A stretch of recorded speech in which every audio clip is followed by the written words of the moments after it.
Well, if you haven't noticed already, the severe thunderstorm watch is already out early this afternoon as we continue to watch some of these cloudy conditions push in. Now we're watching for the instability making its way in from the west as we're watching some of that southerly flow and that cloud cover. This could result in a very strong column of moisture as we make our way towards that Cinco de Mayo weekend. Of course, tomorrow looking like a much clearer day. Of course, we're looking at the temperature change over the last 24 hours, looking more like summer every day. 90 degrees yesterday, then we bottomed out near those 70s, warming up only into those 80s before that cloud cover made its way in, and we're leveling out right now in those lower 80s. Of course, we're looking at those temperatures across the entire Concho Valley as we're on the lookout for some of that severe thunderstorm activity to push in. 82 in San Angelo, everybody else joining us in a combination of 70s and 80s, and we're getting a good idea of where those cold spots are right now, looking for some of those colder air, but not really a whole lot of moisture associated with it. Of course, we're still seeing 83 down there in Junction, 86 in Sterling City, 74 in Ozona, and that's about 9 degrees from the west to the east. Of course, that's where that cloud cover is really pushing in from the west, looking more like a tea kettle right now as we continue to see some of this cloud cover. Dew points are way up there in those 60s and those 70s, as well as the humidity indices in those 60s, 70s, and 80s.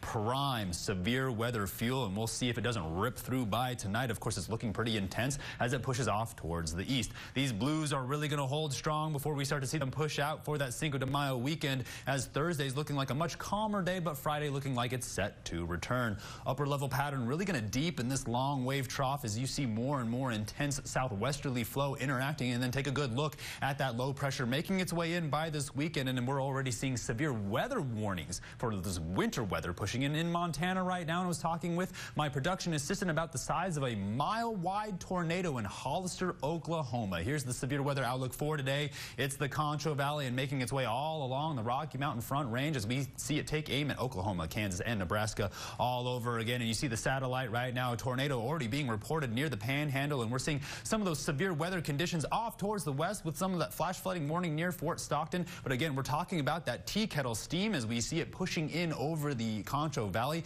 while we're fighting back and forth with that dry line, still seeing that severe weather watch being issued for the western part of the Concho Valley. Radars are all cranked on right now as we're getting a better idea of where these storms are localized, as they're really just pushing a lot of that cloud cover with those upper level winds. Now we're hoping that it sort of combines with that low cloud cover for a good opportunity for some moisture, because we know we need it here in the Concho Valley. Take a good look. This is going to push through about Wednesday around 8 p.m. tonight, and then it's going to continue to push off towards the east, and then things clear up as we see some of that cloud cover make its way in back for another cloudy morning. So tonight we're going to hold on to a lot of those warmer temperatures as we continue to cool down, and then as we make our way closer and closer towards the Cinco de Mayo weekend, we're going to continue to hold on to those 90s. Then we're going to watch a cold front push through, pushes down into the 80s, still increasing our opportunity for some severe weather. Then we begin that second week of May, and we're back up into the 90s with those lows down in those 60s. Stay tuned with more after the break. You're watching KSAN News.